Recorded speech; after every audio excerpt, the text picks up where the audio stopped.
오늘 공부하실 차트는 HD현대중공업입니다. 이 조선주는 제가 고객들을 위해 제공하는 모델 포트폴리오에 지난 수년간 계속 단골 손님이었어요. 조선주는 장기적으로 들고 갈 수 있는 종목이다라는 점을 과거 교육 시간에 여러 번 강조해 드렸었는데요. 이유가 있죠. 배라는 게 일단 수급에 문제가 생기면 주문하고 인도하는 데까지 최소 2, 3년이 걸리기 때문에 그래요. 그래서 일단 시세가 시작되면 2, 3년은 충분히 상승할 수 있다라는 말이 되겠죠. 다만 추세가 중간에 꺾이는 모습을 보고도 그냥 포트에 담아두었던 것은 아니고요. 매도 사인이 나오면 반드시 매도를 했었습니다. 그러다가 다시 매수 사인이 나오면 매수를 하면 될 것을 굳이 추세가 무너졌는데 마음고생하면서 들고 있을 필요는 없으니까요. 제 인생에서 최초 주식을 했던 날이 1985년도였으니까 올해로 주식한 지 40년 됐어요. 그리고 전문가 생활을 한 지도 30년 정도 됐는데요. 지금까지 철칙으로 삼는 아주 중요한 원칙이 있습니다. 그게 뭐냐? 절대로 주식을 믿지 않는다라는 점이죠. 자, 10,000원 주고 산 종목이 9,000원이 된 경우와 10,000원 주고 산 종목이 20,000원까지 올랐다가 11,000원이 되었다고 생각해 본다면 어느 쪽이 더 약이 오를까요? 분명 전자는 1,000원 손실이고 후자는 1,000원 이익입니다만 저의 경우에는 후자가 1,000원 이익인 경우가 더 약이 올랐던 것 같아요. 그래서 아무리 미래에 억만금을 가져다 줄 종목이다라고 하더라도 추세가 이탈되는 것이나 혹은 매도 사인이 나오는 종목을 절대로 포트에 남겨두지 않았습니다. 물론 지금 조선주는 좋은 소식들이 많아요. 트럼프는 중국보다 더 많은 군함을 원합니다. 하지만 미국의 조선주는 제한적이죠. 크루즈선처럼 특별한 것이 아니라면 이 세상 조선업종은 중국과 한국이 거의 양분하고 있는데요.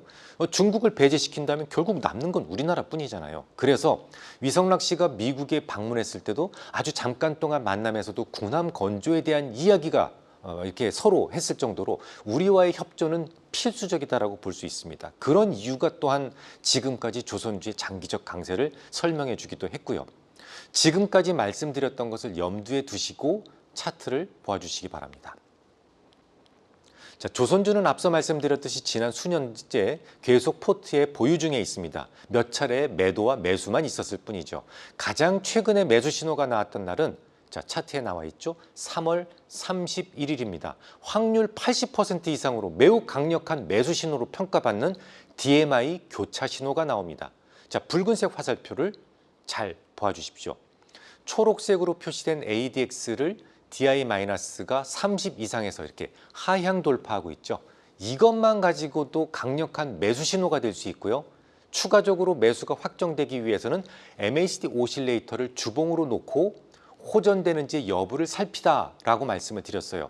과거 교재에서는 MACD 오실레이터에서 호전되는 것을 확인해야만 매수 신호가 확정된다라고 썼었는데요. 그게 좀 바뀌었어요. 자꾸 바뀌는 거니까요.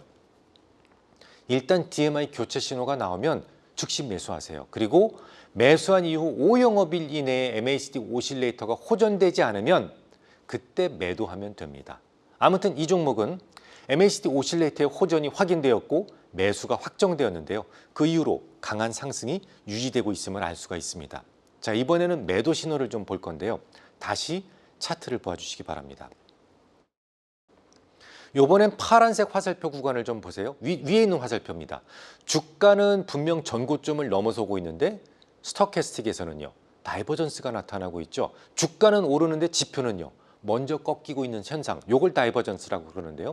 하지만 매도 신호는 정확도가 떨어져서 동의가 필요하다고 말씀을 드렸잖아요. 자, 이제 그 바로 아래에 있는 체킨스 오실레이터를 보세요. 똑같이 다이버전스가 나타나고 있죠.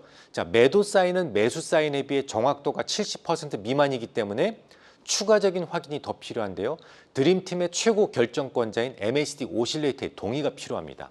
그런데 MACD 오실레이터에서도 동의가 있었기 때문에 이 종목은 자, 다시 한번 화살표를 보세요. 파란색 동그라미 구간에서 매도 신호가 확정된 겁니다. 하지만 앞서 말씀드렸듯이 조선주는요. 주도주였어요.